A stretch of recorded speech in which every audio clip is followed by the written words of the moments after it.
This week, we are talking about Taylor Swift. And Here Lies Love. And now your host, Mr. Mike Indeglio.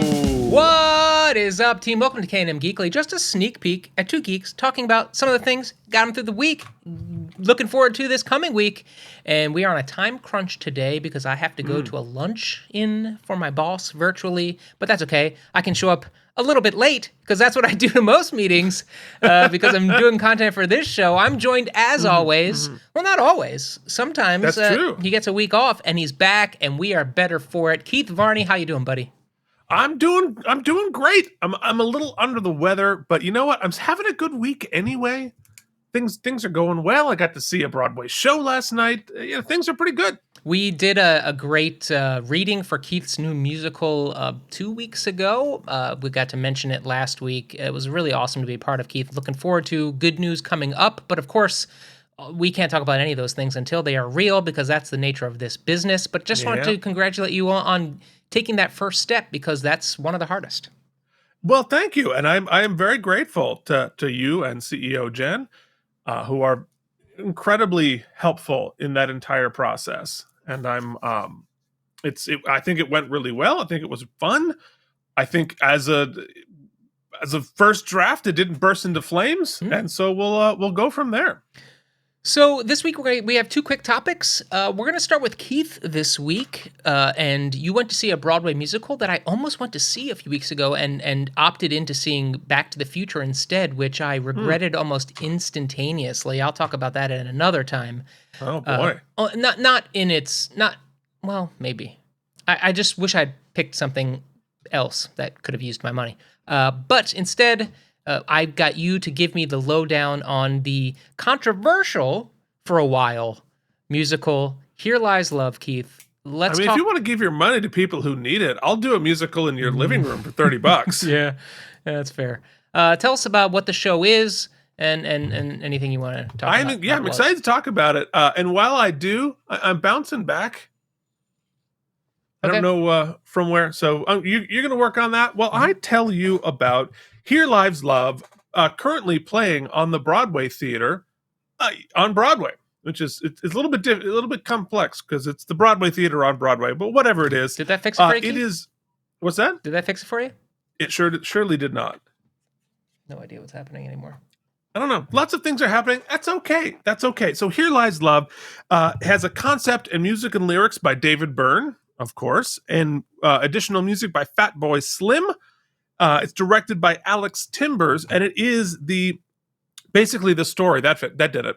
The story of Imelda Marcos, who, if you don't know, she was the wife of the Philippine dictator in the 70s and 80s before she was exiled. But it was one of those. It's one of those stories that I was peripherally aware of. As a kid who watched the evening news in the 80s, I was like, oh, she's the one with the trillion shoes or whatever. And she was. That's literally all I know about the person. Yeah. So it basically was, her and her husband were living this ridiculously lavish lifestyle in an impoverished country. And now I'm back. And basically exploiting all the people in her country and living this wild lifestyle. And that's sort of all. And at some point, the country got fed up and booted them in a bloodless coup, which was pretty impressive. So what is this musical, right? It's interesting. It's sort of an Evita-ish story, but she's kind of even worse. It's sort of a Darth Vader story because you want to start really rooting for her, right? She grew up poor. And she's working her way up in politics. She's trying to overcome, the disadvantages that she had. She was a woman in power in the 70s and the 80s. And so you want to be like, yes, let's go for it. But then she just turns out to be pretty morally bankrupt. And so it's basically the story of her husband, and her first boyfriend, who ended up becoming a senator in the Philippines and ran the opposition party to her entire life, who doesn't end well. So but the show itself is this crazy like dance party disco thing. It's a club, right? Hmm. And so the entire Broadway theater has been redesigned and rebuilt. They tore out all of this orchestra seats entirely, So it's like a pit. and It's like standing room. it's standing room. So you can see below, that is where the orchestra is. And they have this platform in the middle of it, surrounded by the audience in the orchestra, that they are continually turning and Mm. rearranging stuff. So they have literally like flight attendants pushing the floor people out and around as they're moving the set. And so the action of the musical takes place all over the theater. So the actors are going through the crowds there. They're up on the side. They're up in the balcony. They have like a runway at the very extension of the front mezzanine. I was very fortunate to be. I was dead center front row of the mezzanine. It was a phenomenal place to see the show. They have a DJ right there, sort of running the action, sort of being the narrator, sort of, and these LED screens everywhere, which are really big a part of telling the story. And so it is a very unique theatrical experience, both in its subject matter. Obviously, we're telling a story about the Philippines Right. with a fully Filipino cast, and it's a story that is basically this country's entire 20th century, really telling the story of that and sort of where it went and where it is now. So it's incredibly relevant. It's incredible. It's about the threat to democracy in all places and how that happens, which feels pretty freaking relevant Yep. right now. Um, Performances were terrific. It's led by Ariel Jacobs, Jose Yana, and Conrad Ricamora. The three of them are all terrific in the show. It's a good time. So the This big controversy here was that it took a while for them to come to agreement with the musicians union to use enough musicians because they wanted to not use many because it's any very didn't want to use karaoke, any. right? So did any of that bleed over? What was your thoughts on the music? How was the mix? What the band? Blah blah blah. The the band sounded great. I mean, I think there you can definitely tell where they're using tracks, Mhm. which made sense, right? Mhm. Because you're doing sort of club music, which is sort of tracked like that. It's digital, it's manipulated, and that is entirely appropriate to the style. And then there were other styles where you wanted live musicians, and it really did help to have the live musicians there. So I think they came to a good compromise on that. Um, the only sound issue I had, the sometimes the vocals were a little muddy, at least where I was sitting, Mhm. so I didn't catch every lyric that I wanted to. Um, but that said, for me personally, I would desperately not have wanted the floor seats and Mhm. to be, because with that whole thing spinning around, you're basically just like, clothes in a dryer as Right. an audience member, spinning around constantly, and it's continually rearranging, which is really cool visually. It's not just this thing that spins around. The main deck of the stage comes forward and rearranges. And so it's continually moving, which is really cool because I had a seat and I could sit down and watch it. But I'm old, younger, cooler people might want to be down there. So it was, I definitely give it a thumbs up. I found it very enjoyable. It's a good time. So you can, and it's not, it's hard, on Yeah. Broadway right now. So you can get very affordable tickets for it right now. Go see Here Lies Love at the Broadway Theater. It was a good time. All right, Keith. Well, I took myself to go to the movies and check out the Taylor Swift Eras Tour Of course, concert. alone by yourself, I did. opening weekend on Saturday at 9 p.m. Yeah, which was actually, yeah, I felt a little weird. I actually took notes and wrote down because I didn't want to just be sitting there weird by myself. So I had a notebook and a pen so I could look like Oh, that maybe I makes it was less press. weird. No, I was press. Right. So the first thing I want to say is I want to commend the theaters, and I mentioned this in my review, because they put a message before the show. They put out marketing out front. They really wanted to attract concert goers rather than movie goers here. It's very much about the concert. So there was groups of girl groups of adult women and young girls coming with their dads and moms and together as friends and hanging out and singing along and doing all the callback, like Rocky Horror callback stuff. And don't forget single white dudes in their 40s Yeah, right. with a notepad. With a notepad and a pen. Who and they encouraged it, and they even gave a message. But the head, I was at a Marcus movie tavern, and Mr. Marcus actually did a whole speech beforehand on film saying, "We want you guys to have fun, be loud, sing along." Which to me, in my grumpy old now, I was like, "Oh, can't I just hear experience the music?" But one of the reasons I go to that theater is because it's so loud. I knew I was going to hear him anyway. So that all said, here's what I jotted down. And I'll, for the sake of brevity, I'll read this. Hey, I think I get it now. See, Taylor writes lyrics that, while not earth-shattering in complexity or poetry, they capture the intensity of that brief time in life when every emotion is felt 1,000% in your core and on your sleeve. Remember that? You love it when you love. Sure you love do. hard. When your heart is broken, your heart is broken hard. And the music seems to connect with a wide audience of both young people who are going through that period of life right now and those olds who are desperately trying to reconnect with those feelings in this ever increasingly complicated world, right? I mean, as she captures that moment, and there's nothing trite about it. When she performs it, it feels like she is expressing those things. Now, the concert itself is captured spectacular here. The intense production that we get to see wide shots of and spinning shots. They spent a gajillion dollars on this production. But what I love about it is that it doesn't hide Swift or any of her weaknesses, vocally or whatnot. It throws her directly in the center, in almost in the round. It showcases her, focuses on her, but, and this I loved, it also showcases her backup dancers and vocalists, which you see in a lot of different concerts. But what you don't see in a lot of other big concerts like this is her band. It doesn't just shove her live band in the corner or on like a jut somewhere. It brings them center. It puts them in the choreo. There are some numbers where they just all stand as a band and play together, which you don't expect in sort of a pop tour. But they're there and they're awesome.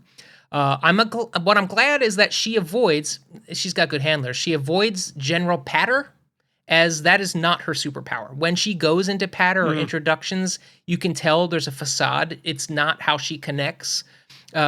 Where she connects is the music. And she delivers almost 3 full hours of hits. And there are edits here. There are edits for costume changes and different things. So this concert is clearly over 3 hours. So kudos to Taylor for giving her fans what they're paying. I can't imagine being able to do that vocally. I don't think you do anything else. I think you're like, it's like an athlete. You train for the concert and you just do the concert. It's like a marathon, yeah. Her performances are earnest. They're passionate. Even the songs I didn't know, and there were a ton I didn't know, because she's released a 19 album, something like that. Don't quote me on that. That's just a number I picked out of the air. They're windows. Even the tunes I didn't know, I felt like I should know them, and I want to go back and kind of visit. The Atmos mix is what I want to talk about, right? The full channel Atmos mix. It does yeoman's work to giving you that feeling that you are amongst 60,000 fans, all right? At times, I thought the kids behind me were acting up, only to find that they were just eating popcorn, and it was the mix. Like, there was channels of just people screaming and talking. The bass was going through your heart. It felt mixed, right? It was mixed and cohesive, but it felt like a live mix. Interested to see how it translates when they have to kind of scale down that mix to 5 channels, 7 channels for home release. Yeah. As I mentioned, kudos to the theater screening, the films, allowing the audience to share their exuberance. The whole thing brought the stratospherically expensive tour to the masses, and I commend them for that effort.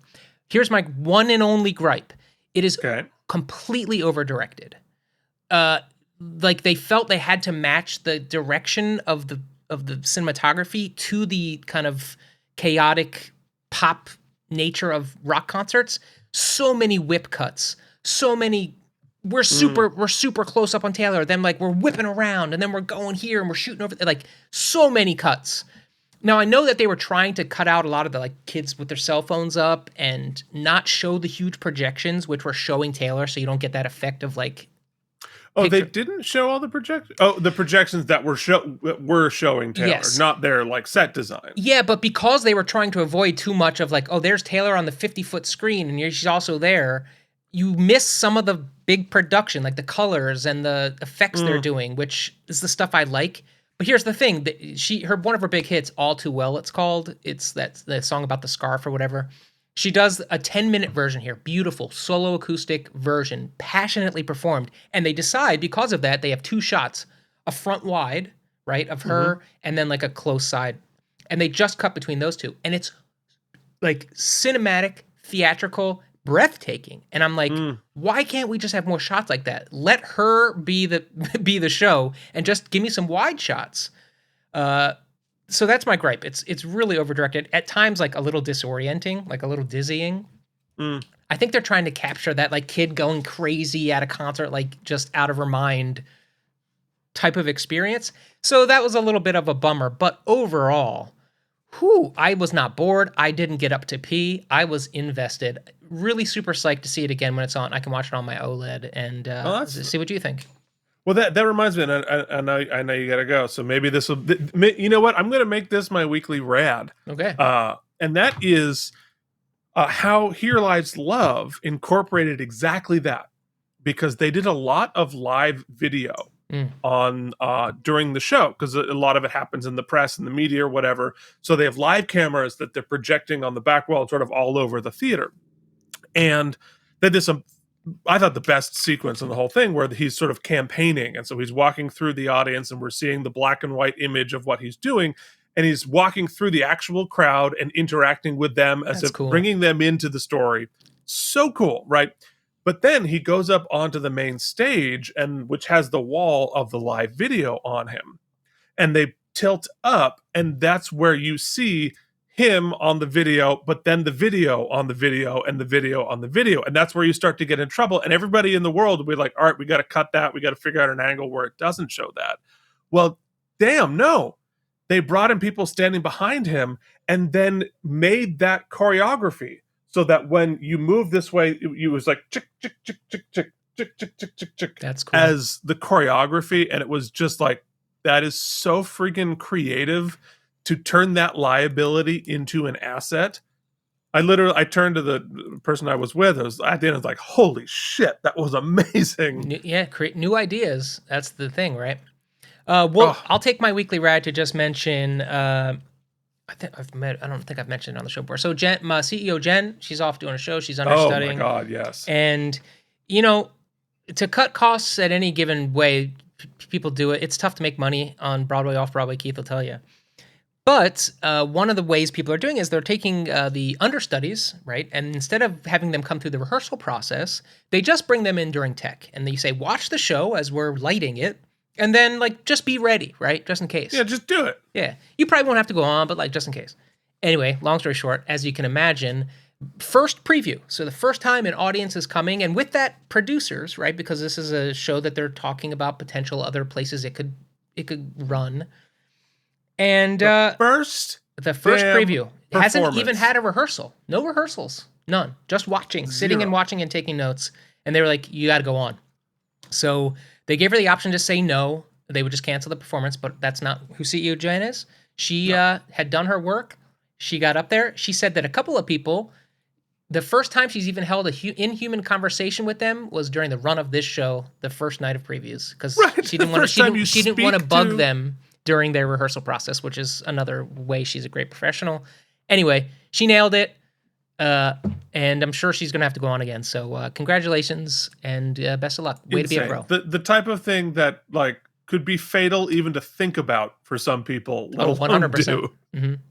So there you go. That is a super fast K&M Geekly. Thanks to all of our patrons. You know who you are. You can check us out, patreon.com/K&M. Keith, I'm going to go to this meeting. Yeah, you are. We're going to talk again next week. I'm going to see the new Martin Scorsese film, so we'll talk about that. It's 4 hours. But in the interim, don't let anybody yuck your yum and tell you if they're windows or not. Keep on doing the things you find fun and keep on geeking on.